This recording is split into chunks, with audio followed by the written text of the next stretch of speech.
여러분 안녕하십니까? 4월 18일 월요일 한경수의 뉴스 브리핑 시작하겠습니다. 봄이 왔나 싶고 이제 벚꽃이 지나 싶더니 도리어 날이 좀 추워졌습니다. 주말에 추워지고 황사도 있고 또 이 강풍도 불고 일본하고 에쿠아도르를 이 속칭 불의 골이라고 부르는 화산 지진대가 활동을 개시했습니다. 또 4월 16일 토요일은 세월호 2주기 추모식을 한다고 전국이 숙연했습니다. 그런데 추모는요, 그야말로 이 강제나 강요가 아니라 모든 사람이 공감에 의해서 추모되는 부분입니다. 세월호 사건이 일어났을 때 전 국민이 가슴 아파했습니다.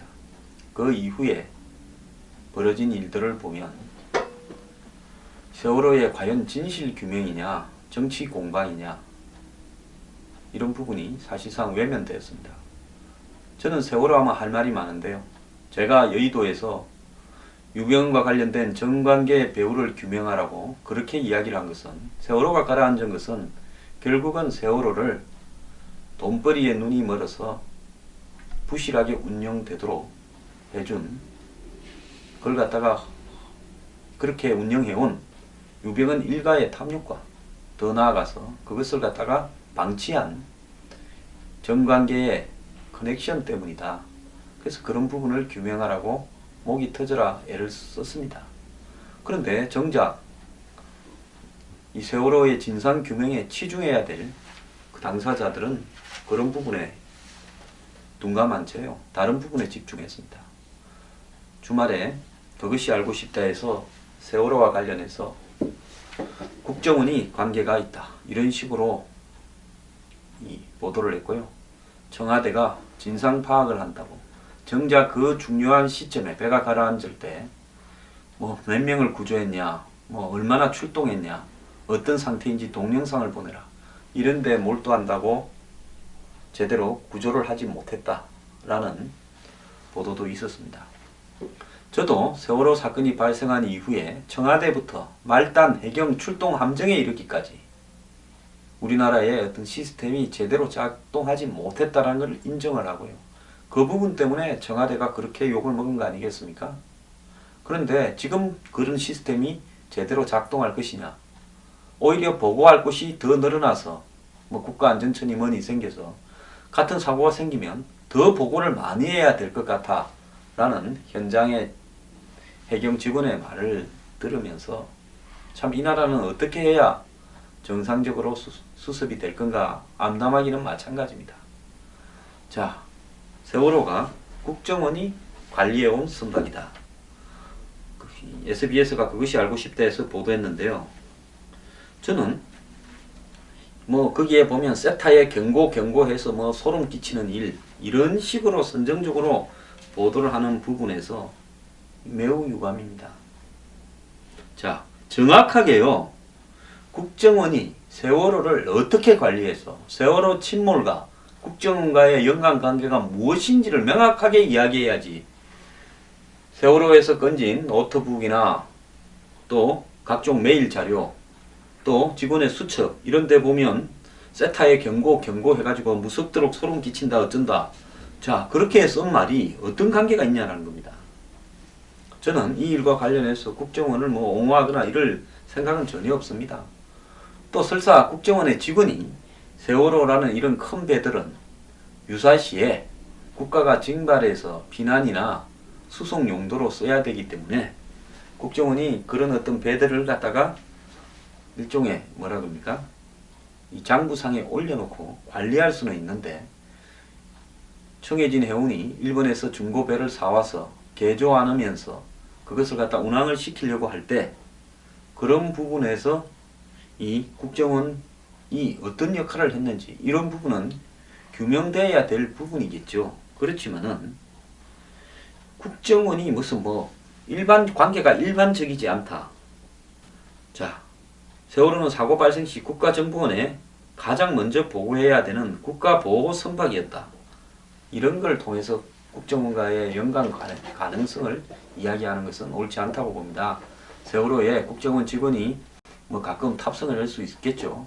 사적으로 갑질을 해서 국정원 직원을 대접한다고 그것이 알고 싶다 해서 나온 것처럼 뭐 주방에서 특실에 음식을 갖다가 좀 좋게 만들어서 접대했을 수도 있을 거라 봅니다. 또 세월호가 운항 허가를 받는 과정에서 좀 지연된 부분이 있는 것 같은데요.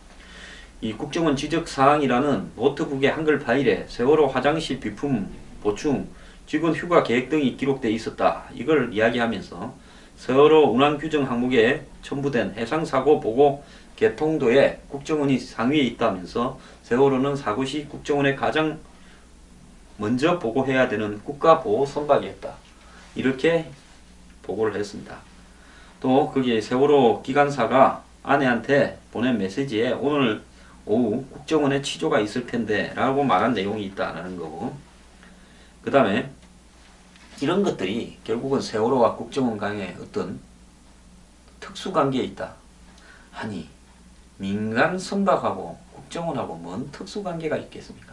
다만 세월호는 민간 선박 중에서 가장 덩치가 큰 여객선 중에 속하는 거고, 그런 여객선들은 북한이 남침을 했을 때 주요 요인이나 또 주한미군 가족이나 어떤 이런저런 사람들을 갖다가 대피시켜야 될 이유 때문에 국정원이 징발할 수 있는 목록에 들어가 있을 수 있겠죠. 철도도 마찬가지고요. 뭐 버스나 이런 부분에도 그런 게 있습니다.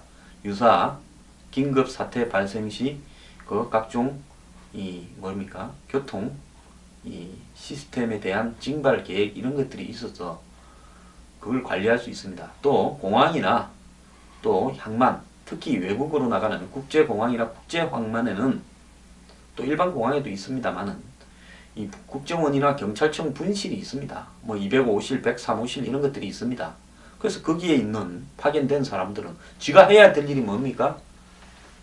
공항에 나가 있는 사람은 칼이나 아시아나나 또 각종 저가항공들을 관리해서 그걸 갖다가 통제하는 부분인데요.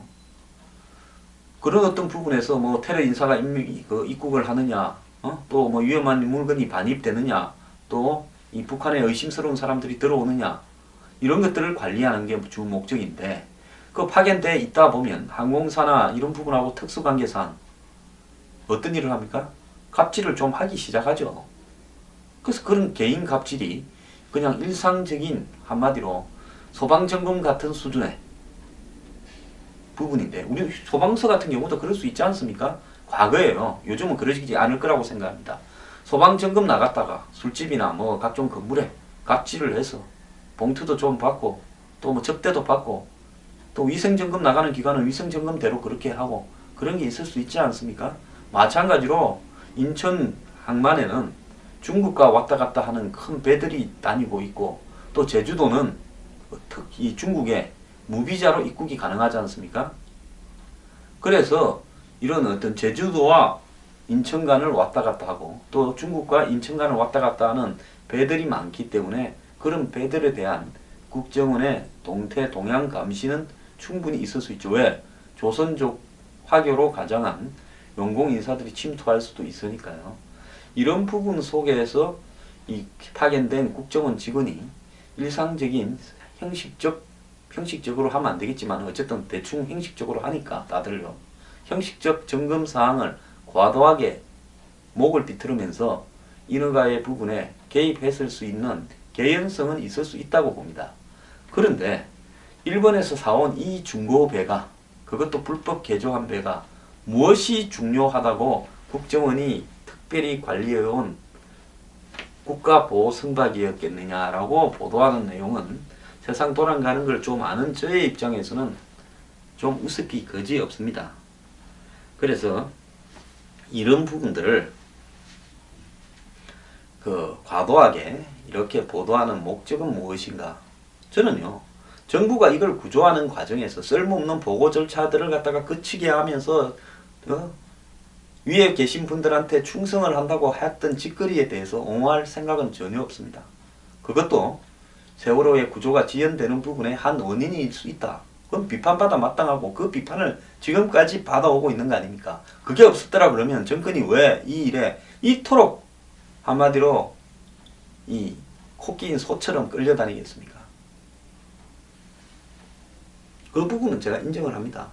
다만 이제 국정원을 연관시키는 부분에 있어서 이 국정원이 연관되었을 수도 있다라는 근거를 보다 논리적이고 투명하게 해주기 바랍니다.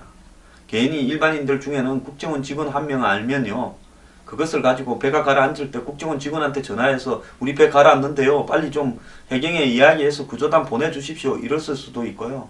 또 더 나아가서 이제 배가 가라앉고 난 뒤에 탈출한 선원들은 처벌이나 조사가 시작된다고 하니까 뭐 가족이나 주변한테 이야기할 때 오버해서 국정원의 취조가 시작될 건데 이야기를 할 수도 있다고 봅니다.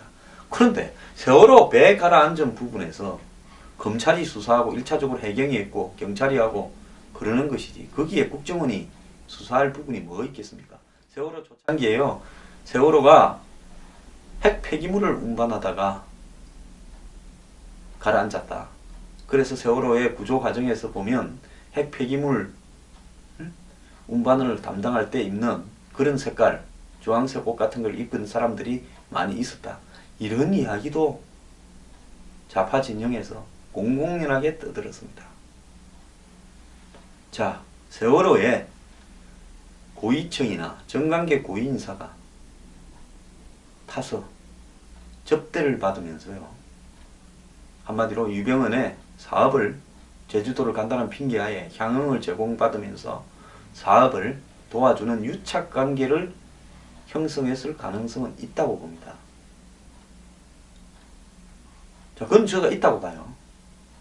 자, 국정원의 일개 개인 직원이 자기가 가진 권한을 갑질을 해서 자기가 한마디로 유사시에 통제하게 되어 있는 세월호에 대해서 일본에서 갖고 와서 그 다음에 수리해서 운항을 할 때 인허가가 지연되는데 마치 국정원이 관계되어 있는 것처럼 그렇게 보도를 했는데, 그 부분과 관련해서 영향력을 좀 행사하고 한 그런 부분이 있을 수는 있다고 봅니다.